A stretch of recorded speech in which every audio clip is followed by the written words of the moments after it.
My name is Gary Hooser, and I serve on the Kaua'i County Council.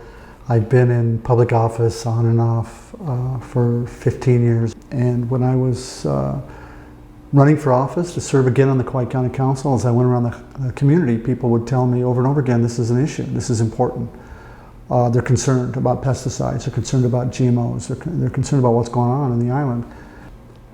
Started doing some homework, and I put the word out that if anybody wanted to work on this with me, and a couple of members of the community said yeah. And at the same time, I'm contacting the companies, and I'm telling them, just like we're sitting here today, I'm saying, people are concerned, and I'm trying to figure this out, trying to do my research. Would you guys help me? Tell me what chemicals you're spraying. And they said, oh, we're only spraying what every other farmer uses. And which is not true. So the more I dug into it, the more concerned I got. I wasn't more relieved, I was more concerned. The companies, when I asked them formally in writing to provide the information on the pesticide use, they refused to do so. I made a formal request to the Department of Agriculture, and when I got the information on a portion of the pesticides, it's even more alarming. There was 22 different kinds, they're really bad things, they're banned in other countries. Things with skulls and crossbones and warnings 100 pages long. And so the more I asked them, the more concerns. And so we put the bill together, and I had many attorneys look at the bill, attorneys from West Justice, attorneys from the U.S. mainland, the Center for Food Safety, just lots to make sure it was right. And then when I felt comfortable, and Councilmember Bynum as a co-introducer, when we felt the bill was ready and comprehensive enough, we put the bill on the table. And that initiated the first public hearing, and that brought us to the place we're at now. I feel obligated and responsible to do my best to look out for the needs and protections of my community. At the county level, we have an opportunity to do something. It only takes 4 members to agree. And I don't think we could say, it's not our job, okay? In defense of my colleagues, this is a big issue. And so it's a natural inclination to say, this is too much work for us, this is out of our league, let's let somebody else do it. And in some ways, I'd love to do that too if I knew it was gonna get done, but it's not gonna get done. I served in the state Senate for 8 years. I know that they're not gonna be there to help us. The federal government is not gonna be there to help us.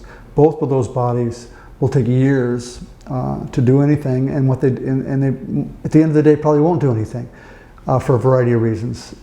If a person takes the time to read the bill, it's pretty straightforward. It says disclosure, and there's three things you have to do. It says buffer zones, and that can be argued whether 500 feet or 600 feet, whether it's streams, but it's not complicated.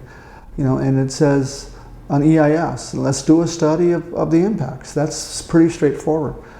And so it doesn't have to be that complicated. It doesn't take a whole new department to enforce. And I'm open, and I think the community is open to amending the bill to make it even more simple if that was the case, but still have some protections. So at first glance, I can understand that, oh my God, this is too big, this is too complicated, this is not our Kuleana, I don't want to do it. I can understand that. But I'm hopeful that over time the members will look at it, realize it's not that complicated, and it's our responsibility to move it forward. If the study says, listen, these chemicals are in our water system, or these chemicals are blowing into people's houses, which we all believe, but don't have proof necessarily, then the county can put restrictions on the companies. So that would be the next step, would be the additional regulation based on facts and science of the research. It's not unlikely that the study would take 2 years and might cost $2 million. That's reasonable. Yeah, this county, we lose $1 million a year on the Wailoa Golf Course. And this is about people's health, it's about protecting the environment, and it's money well spent. When you listen to Dr. Evslin and you read some of these reports, the evidence is clear that people exposed to pesticide have a higher incidence of various illnesses, including cancer, various types of cancer, and there's no question about that. That science is clear. It doesn't mean you're guaranteed going to get sick if you spray pesticides or you walk in the fields, but they have a higher level when you look at all the population. My message to the Council and the people of Kaua'i: enough. 18 tons of pesticides being sprayed annually on our lands needs controlling. It is dangerous. We will look back thinking, how do we allow this to happen? This bill represents an important step in bringing control to these dangerous practices. Thank you for listening. Thank you, Dr. And so I think a lot of people are just in denial. You know, they're just in denial. And I can understand that. If you work around this stuff, if your family, your children are around it, you don't want to acknowledge that maybe this is harming your children. So you just deny it. You think, well, I'm not part of that statistic. My name is Rick Godding. I support the bill. I've been a physician on this island for 9 years. I see patients in Waimea, Lihue, and Kilauea. So I interact with the people throughout the island. The physicians on the North Shore who treat children do not see asthma and nosebleeds at the extreme levels that are consistently reported by the West Side pediatricians. One of the oncologists on the island gave a lecture when the cancer center opened about the high cancer rate on the island, specifically on the West Side. The most senior OBGYN physician on the West Side states that he sees a much higher than expected incidence of severe birth defects such as heart, neurologic, gastrointestinal, and craniofacial than would be expected in a population this size. The most senior OBGYN on the East Side states that he can only remember one serious birth defect in the last decade. Very strong benefit of this bill is that it has elevated the dialogue higher than it's ever been. I mean, it hasn't peaked yet, I don't believe, but it's really elevated. And more people from all walks of life are hearing the information and making decisions for themselves. People want people like me, politicians, government officials, to stand up against these big guys. And so I'm doing what I'm supposed to do. So, you know, I'm glad I'm able to do it. I'm in the right place at the right time for me personally. I've been trained to do this. I've had 15 years of training, and I know lawyers, I know how laws work. I know that these guys are no smarter or better than us, and I'm willing to challenge them. And with the community there, and they are. The community's been there. I hope we can win. I hope I can get 3 other council members to agree. There's a company called the Center for Human Rights and Constitutional Law, who have won some of the largest court cases in history. And they've argued before and won before the U.S. Supreme Court. Just like we said here today, they have said, I will commit our organization to defending the county of Kaua'i should this go to court. And so I believe Earth Justice, will join us in that. Counties do have the right to enact ordinances that restrict pesticide use. If they sue us for the right to spray poison next to schools, they will lose in the court of public opinion. This is about more than just pesticides and GMOs. This is about community empowerment. And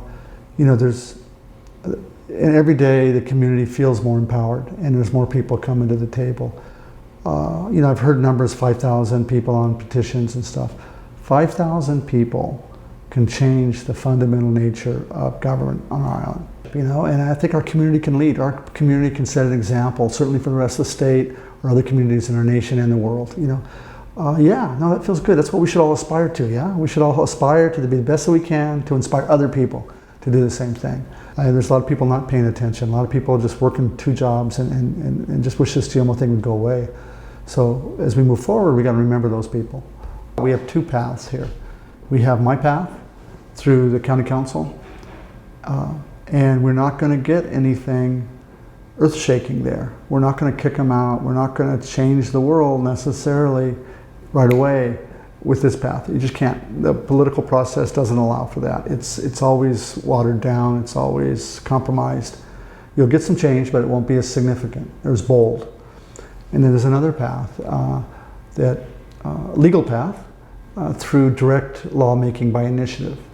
So the community could put together a law itself, a law like 2491 or a law, whatever they want, and get the signatures and put it on the ballot.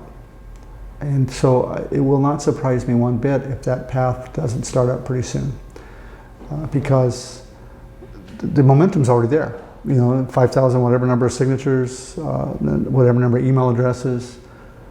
So turning that resource into this direct initiative and into a voting block for the next election. So I think that's what's going to happen.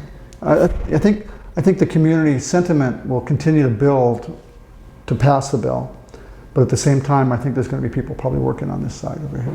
I think the county of Kaua'i would be letting down the community. If they're totally let down, there's going to be a lot of disaffected people who have no confidence whatsoever in the government. Hopefully, it doesn't happen. remember on Kaua'i, there's only 4 votes, okay? The lowest vote getter in the council race was around 7,000 votes.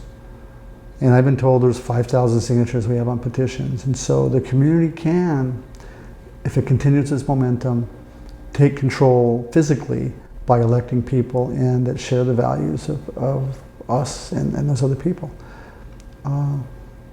And or convince the people that are there now that this is important. Reach out to the council members, if anyone who knows council members, yeah.